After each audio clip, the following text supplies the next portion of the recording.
Greetings from Indian Council of World Affairs. I am Avni Sablok, Research Associate at the Council, and it's my pleasure to welcome you to a sneak peek into ICWA's panel discussion on advancing sub-regional cooperation, an important dimension of India's neighbourhood first policy. We have with us Ambassador Vardhan Shringla, former Foreign Secretary, MEA. Sir, how important is the sub-regional dimension of India's neighbourhood first policy and how it can be advanced, and in what way and in which cardinal direction? Your take, sir. Well, sub-regional cooperation lies at the heart of India's neighbourhood first policy. So from that point of view, I think India has, not only in contemporary times but also in historic times, I think always worked on collaborating across the region and sub-region. In today's more recent context, I think two good examples of regional and sub-regional cooperation are BIMSTEC, where I think tremendous strides have been made in terms of connectivity, in terms of developing infrastructure, and also in terms of enhancing people-to-people connect.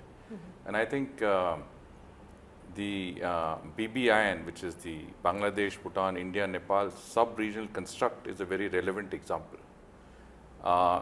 Through the BBIN, I think we have been able to get a smaller number of countries interested in collaborating in areas like trade, transit, connectivity, and I think, and of course also electricity, I would say inter-state electricity transfers, power arrangements have been very successful through a smaller sub-regional grouping. The other example of good sub-regional cooperation is also the India-Myanmar-Thailand trilateral highway, which I think has been a sort of consortium of the three countries constructing this highway that will enable a connect between India and Southeast Asia through Myanmar. And this is a project that has taken a little longer than expected because of the issues that we have currently inside Myanmar. But I have no doubt that given the good progress made in the past, we will be able to conclude that project in good time. So all these three are very good examples of sub-regional cooperation, and I think today we will have the panel discuss not only the elements of that cooperation today, but also what can be done to take this sort of cooperation forward in the future. And I have no doubt that given the sort of caliber of the panelists, we will have an excellent discussion. Thank you, sir. Thank you. Thank you. We have with us Professor S.D. Muni, Professor Emeritus, School of International Studies, JNU, New Delhi. Dr. Muni, have you observed any parallel policies or diplomatic strategy among other South Asian nations or outside South Asia that are comparable to India's neighbourhood first policy? What are your views on advancing sub-regional approaches in India's immediate neighbourhood and further extending into India's extended neighbourhood? Well, I don't think any country has taken more initiative than India has done to begin with. Pakistan has been active in the West Asia field, and Sri Lanka sometimes treadles into Southeast Asia and the Indo-Pacific, which we have, but not to the level of initiative which India has taken. And obviously, the difference is obvious because India has greater stakes in Asian order, in global order, have greater resources, is a much bigger country. Therefore, one need not resent that other countries have not been able to take more initiative. Now, this has affected South Asia because some other powers from outside are trying to lure South Asian countries towards them, and that has led to some sort of a geopolitical competition, you can call it, if not rivalry, and that is hampering regional relations in South Asia in one form or the other. Thank you, sir. We have with us Dr. Prabir, Professor RIS, New Delhi. Dr. Prabir, in what ways does sub-regionalism, particularly concerning economic integration and connectivity, play a vital role in South Asian context? What recommendations would you propose, taking into account the existing political context, and what further sub-regional initiatives can be proposed in new direction? Thank you very much. Very important question. The sub-regional cooperation and integration is very important in India's neighborhood first policy. If you look at South Asia today and the Bay of Bengal initiatives, they are very much contested by different issues, different interest groups. Originally, the sub-regional cooperation was initiated a thought for strengthening South Asia. And gradually, we moved into the Bay of Bengal. Today, Bangladesh, Bhutan, India, Nepal, BBIN in short, sub-regional cooperation is facing several challenges because of the geopolitics in the South Asia.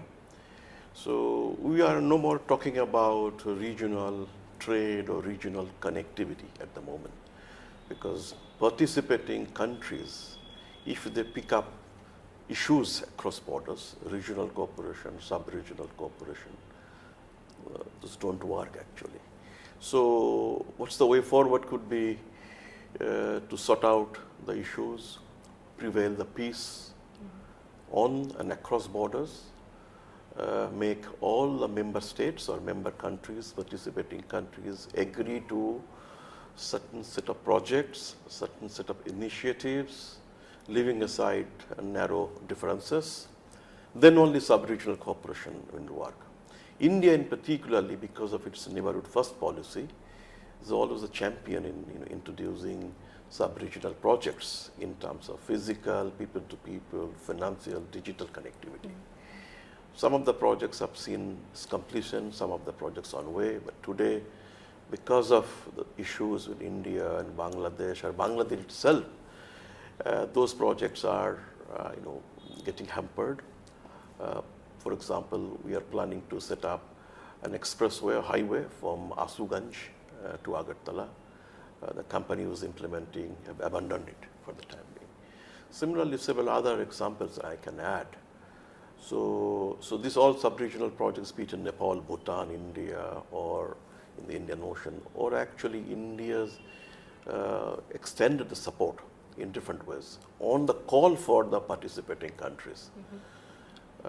If the participating member countries, if they would like to show some apathy to the projects, so sub-regional cooperation gets postponed or take a break for the time being, that's what's happening. I'm very optimistic that all countries who have decided to hold our hands for a long time, they will come back on the table and take forward our sub-regional cooperation again. Thank you very much. Thank you, sir. Namaskar. We have with us Captain Sarabjeet Parmar, Distinguished Fellow, CSDR, and Center for Military History and Conflict Studies, USI, New Delhi. Captain Parmar, India seeks to enhance sub-regional security cooperation, particularly in the realm of maritime security. How do you see that major global powers perceive this initiative, and what are the advantages that will accrue from pursuing sub-regional approaches in Sagar, security and growth for all in the region? So since we're talking about Sagar, and therefore let's extend the envelope and talk about India as an Indo-Pacific maritime power, in which you have many sub-regions, as Avni you've correctly pointed out. So therefore, if you are to look at the various sub-regions, you will find that there is an overlap of nations. For example, you have an overlap of nations of Southeast Asia and the Bay of Bengal, from the Bay of Bengal into the Indian Ocean region. And similarly, as you go across the Pacific, you will find certain overlaps, but extending into sub-regions. Now, each sub-region has different dynamics. And to give you an example, India's cooperation with Indonesia in the Bay of Bengal in the form of coordinated patrols would be different from the cooperation between India and Indonesia the moment we cross east of Malacca into the South China Sea. So, sub-regional cooperation in a way is advantageous because it gives very specific convergence points. Therefore, specific cooperative mechanisms, and specific results which are required. As far as the larger nations are concerned, let's talk about, say, US and India, for example. And of course, the 2022 National Defense Strategy of the US under the Biden administration looked at India, or so would say developing India's capabilities to address the China issue in the Indian Ocean region.